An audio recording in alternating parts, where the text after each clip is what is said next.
নমস্কার বন্ধুরা, আজকে বানাবো নারকেলের বিস্কিট। তো চলুন কিভাবে বানাই আপনাদের সাথে সেটাই শেয়ার করব। এখানে আমি একটা নারকেল কুড়িয়ে নিয়েছি, সেটা চিনির সাথে মিশিয়ে ভালো করে মাখিয়ে আমি 12 ঘন্টা আগে ফ্রিজে রেখে দিয়েছিলাম, মানে রাতে রেখে দিয়েছিলাম, সকালবেলা বানিয়ে নিয়েছি। আপনাদের সময় মতো আপনারা টাইম বের করে নেবেন।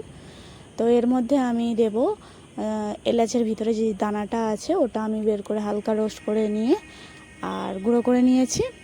আর দেব মিষ্টি জিনিসের মধ্যে হালকা না লবণ দিলে একদমই ভালো লাগে না, তো অ্যাড করে নেব।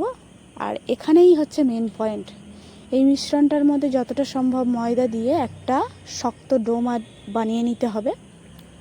যতটা সম্ভব শক্ত বানিয়ে নেবেন।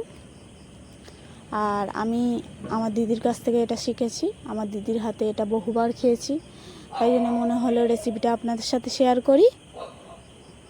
তো দেখুন আমি কতটা শক্ত বানিয়ে নিয়েছি,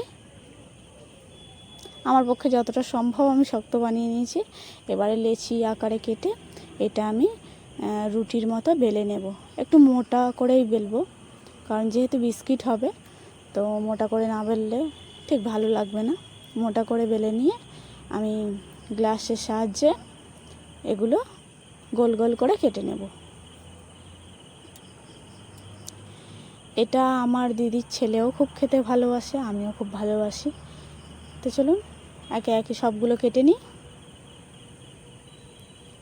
আর আপনাদের এখানে একটা কথা বলি, আপনারা চাইলে এখানে ড্রাই ফ্রুটের গুঁড়ো ইউজ করতে পারেন, খেতে আরও সুস্বাদু হবে। তো আমার দিদি এভাবেই বানায়, আমিও আপনাদের সাথে শেয়ার করলাম। আর ড্রাই ফ্রুট দেবেন, দেখবেন আরও টেস্টটা বেড়ে যাবে। তো একে একে আমি ভেজে নিচ্ছি বিস্কিটগুলো।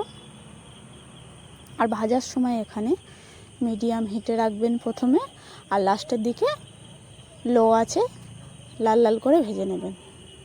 দেখুন বিস্কুটগুলো আমাদের প্রায় রেডি, লাল লাল করে ভাজা হয়ে গেছে। এবার আমি তুলে নেব। এভাবেই আমি সব বিস্কিটগুলোকে ভেজে নিলাম। তো দেখুন বন্ধুরা কতটা সুন্দর হয়েছে, আপনারা বাড়িতে অবশ্যই ট্রাই করবেন। আর ভিডিওটা যদি ভালো লাগে তাহলে লাইক কমেন্ট শেয়ার অবশ্যই করবেন। নমস্কার বন্ধুরা।